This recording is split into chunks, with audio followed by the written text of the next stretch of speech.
안녕하세요. 오늘은 2025년 11월 22일 토요일 사도행전 12장 읽을 차례입니다. 먼저 한글 성경입니다.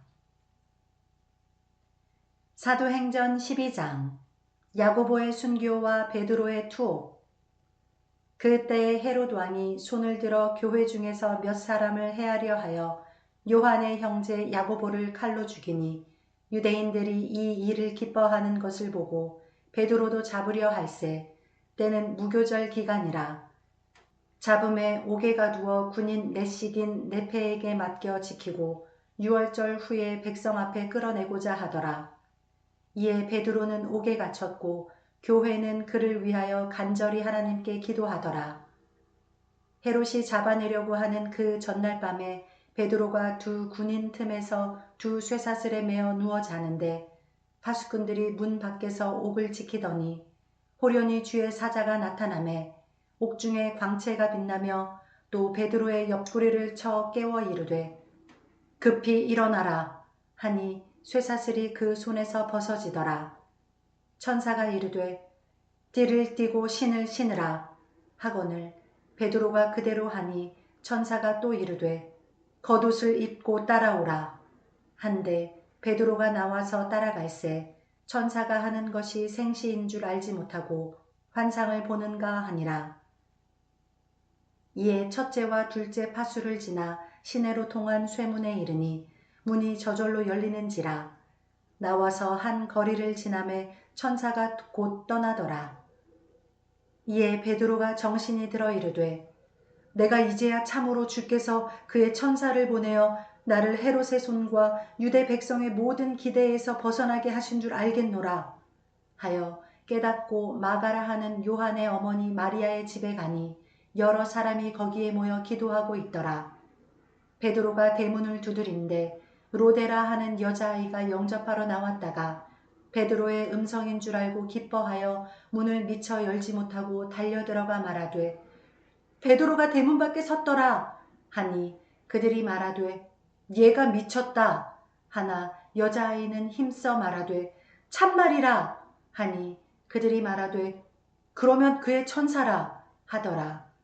베드로가 문 두드리기를 그치지 아니하니 그들이 문을 열어 베드로를 보고 놀라는지라. 베드로가 그들에게 손짓하여 조용하게 하고 주께서 자기를 이끌어 옥에서 나오게 하던 일을 말하고 또 야고보와 형제들에게 이 말을 전하라 하고 떠나 다른 곳으로 가니라. 날이 새매 군인들은 베드로가 어떻게 되었는지 알지 못하여 적지 않게 소동하니 헤롯이 그를 찾아도 보지 못하매 파수꾼들을 신문하고 죽이라 명하니라. 헤롯이 유대를 떠나 가이사랴로 내려가서 머무니라. 헤롯이 두로와 시돈 사람들을 대단히 노여워하니 그들의 지방이 왕국에서 나는 양식을 먹는 까닭에 한 마음으로 그에게 나아와 왕의 침소 맡은 신하 블라스도를 설득하여 화목하기를 청한지라. 헤롯이 나를 택하여 왕복을 입고 단상에 앉아 백성에게 연설하니 백성들이 크게 부르되 이것은 신의 소리요 사람의 소리가 아니라 하거늘 헤롯이 영광을 하나님께로 돌리지 아니하므로 주의 사자가 곧 치니 벌레에게 먹혀 죽으니라. 하나님의 말씀은 흥왕하여 더하더라. 바나바와 사울이 부조하는 일을 마치고 마가라 하는 요한을 데리고 예루살렘에서 돌아오니라. 아멘. 네, 이어서 영어 성경입니다. Acts chapter 12. Peter's miraculous escape from prison. It was about this time that King Herod arrested some who belonged to the church, intending to persecute them. He had James, the brother of John, put to death with the sword. When he saw that this pleased the Jews, he proceeded to seize Peter also. This happened during the festival of unleavened bread. After arresting him, he put him in prison, handing him over to be guarded by 4 squads of 4 soldiers each. Herod intended to bring him out for public trial after the Passover. So Peter was kept in prison, but the church was earnestly praying to God for him. The night before Herod was to bring him to trial, Peter was sleeping between two soldiers, bound with two chains, and sentries stood guard at the entrance. Suddenly, an angel of the Lord appeared, and a light shone in the cell. He struck Peter on the side and woke him up. "Quick, get up," he said, and the chains fell off Peter's wrists. When the angel said to him, "Put on your clothes and sandals," and Peter did so. "Wrap your cloak around you and follow me," the angel told him. Peter followed him out of the prison, but he had no idea that what the angel was doing was really happening. He thought he was seeing a vision. They passed the first and the second guards and came to the iron gate leading to the city. It opened for them by itself, and they went through it. When they had walked the length of one street, suddenly the angel left him. Then Peter came to himself and said, "Now I know without a doubt that the Lord sent his angel to rescue me from Herod's clutches and from everything the Jewish people were anticipating." When this had dawned on him, he went to the house of Mary, the mother of John, also called Mark, where many people had gathered and were praying. Peter knocked at the outer entrance, and a servant girl named Rhoda came to answer the door. When she recognized Peter's voice, she was so overjoyed she ran back without opening it and exclaimed, "Peter is at the door." "You're out of your mind," they told her. When she kept insisting that it was so, they said, "It must be his angel." But Peter kept on knocking, and when they opened the door and saw him, they were astonished. Peter motioned with his hand for them to be quiet, and described how the Lord had brought him out of prison. "Tell James and the brothers about this," he said, and then he left for another place. In the morning, there was no small commotion among the soldiers as to what had become of Peter. After Herod had a thorough search made for him and did not find him, he cross-examined the guards and ordered that they be executed. Then Herod went from Judea to Caesarea and stayed there a while. He had been quarreling with the people of Tyre and Sidon. They now joined together and sought an audience with him. Having secured the support of Blastus, a trusted personal servant of the king, they asked for peace because they depended on the king's country for their food supply. On the appointed day, Herod, wearing his royal robes, sat on his throne and delivered a public address to the people. They shouted, "This is the voice of a God, not of a man." Immediately, because Herod did not give praise to God, an angel of the Lord struck him down, and he was eaten by worms and died. But the word of God continued to increase and spread. When Barnabas and Saul had finished their mission, they returned from Jerusalem taking with them John, also called Mark. Amen. 네, 이어서 일본어 성경입니다.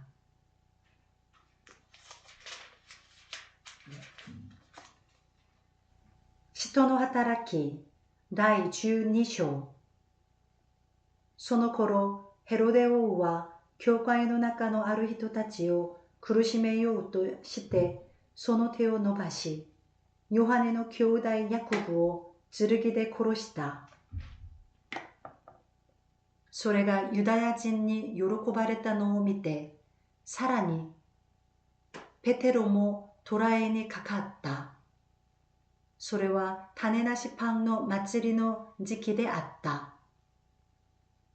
ヘロデはペテロを捕らえて牢に入れ、4人1組の兵士4組に引き渡して監視させた。杉越の祭りの後に彼を民衆の前に引き出すつもりでいたのである。こうしてペテロは牢に閉じ込められていたが、教会は彼のために熱心な祈りを神に捧げていた。ヘロデが彼を引き出そうとしていた日の前夜、ペテロは2本の鎖につながれて、2人の兵士の間で眠っていた。戸口では万兵たちが牢を監視していた。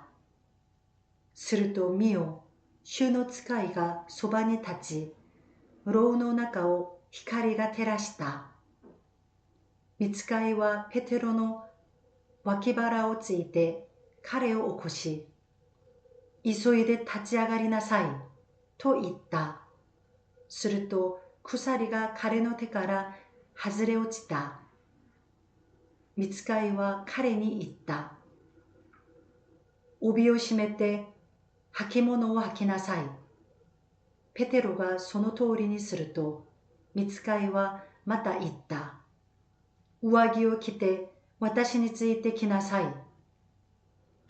そこでペテロは外に出て、御使いについて言った。彼には御使いがしていることが現実とは思えず、幻を見ているのだと思っていた。彼らが第一、第二の栄翔を通り、町に通じる鉄の門まで来ると、門が一人でに開いた。彼らは外に出て一つの通りを進んでいった。するとすぐに御使いは彼から離れた。その時ペテロは我に帰っていった。今本当のことが分かった。主が御使いを使わしてヘロデの手から、またユダヤの民のすべての目論みから私を救い出してくださったのだ。それが分かったので、ペテロはマルコと呼ばれているヨハネの母マリアの家に行った。そこには多くの人々が集まって祈っていた。彼が門の戸を叩くと、ロデという名の召使いが応対に出てきた。そしてペテロの声だとわかると、喜びのあまり門を開けもせずに奥に駆け込み、ペテロが門の前に立っていることを知らせた。人々は彼女に、あなたは気が変になっていると言ったが、彼女は本当だと言い張った。それで彼らは、それはペテロの御使いだと言った。だがペテロは門を叩き続けていた。彼らが開けると、そこにペテロがいたので非常に驚いた。ペテロは静かにするように手で彼らを制してから、主がどのようにして自分を牢から救い出してくださったかを彼らに説明し、このことをヤコブと兄弟たちに知らせてくださいと言った。そしてそこを出て他の場所へ行った。朝になるとペテロはどうなったのかと兵士たちの間で大変な騒ぎになった。ヘロデはペテロを探したが見つからないので、万兵たちを取り調べ、彼らを処刑するように命じた。そしてユダヤからカイサリアに下っていき、そこに滞在した。さて、ヘロデはツロとシドンの人々に対してひどく腹を立てていた。そこでその人々は揃って王を訪ね、王の侍従ブラストに取り入って和解を願い出た。彼らの地方は王の国から食料を得ていたからである。定められた日にヘロデは王服をまとって王座につき、彼らに向かって演説をした。集まった会衆は、神の声だ、人間の声ではない、と叫び続けた。すると即座に主の使いがヘロデを撃った。ヘロデが神に栄光を期さなかったからである。彼は虫に食われて生き絶えた。神の言葉はますます盛んになり、広まっていた。エルサレムのための奉仕を果たしたバルナバとサウロは、マルコと呼ばれるヨハネを連れて戻ってきた。아멘. 감사합니다. 오늘도 함께 해주셔서 감사합니다. 네, 오늘 읽은 본문에서는 야고보의 순교와 또 베드로가 옥에 갇히는 사건이 나왔습니다. 그리고 헤롯이 죽게 되는 이야기가 나왔는데요. 그럼에도 불구하고 하나님의 말씀은 더욱 흥왕하여 더하더라 라고 24절에 나옵니다. 그래서 오늘의 일본어 한마디는 하나님의 말씀인데요. 하나님의 말씀을 일본어 성경에서는 카미노 코토바라고 나옵니다. 카미노 코토바. 사실 높여 부르면 하나님을 카미사마라고 하고, 또 코토바가 말씀 언자와 입 옆자를 써서 그냥 말도 코토바가 되는데, 하나님의 말씀 할 때는 예전에도 알려드린 적 있는데 거느릴 어자를 써서 미코토바, 앞에 미자가 붙으면 하나님의 여러 가지를 나타낼 때 존경의 의미, 또 높이는 말이 됩니다. 그래서 그냥 얼굴은 카오라고 하지만 하나님의 얼굴 할 때는 카미사마노 미카오라고 한다든지 앞에 미자를 붙이는데요. 오늘 읽은 본문에서는 높임말로 나오지 않았고 하나님의 말씀해서 카미노 코토바라고 나옵니다. 네. 순교와 박해 시기에도 하나님의 말씀이 흥왕하여 더하여진 것처럼 지금 이 순간에도 하나님을 믿는다는 이유로 박해받고 어려움을 당하는 나라들이 많이 있습니다. 우리는 너무나도 좋은 환경에서 하나님을 믿고 또 복음을 전할 수 있는 그런 기회들도 많이 갖고 있는데요.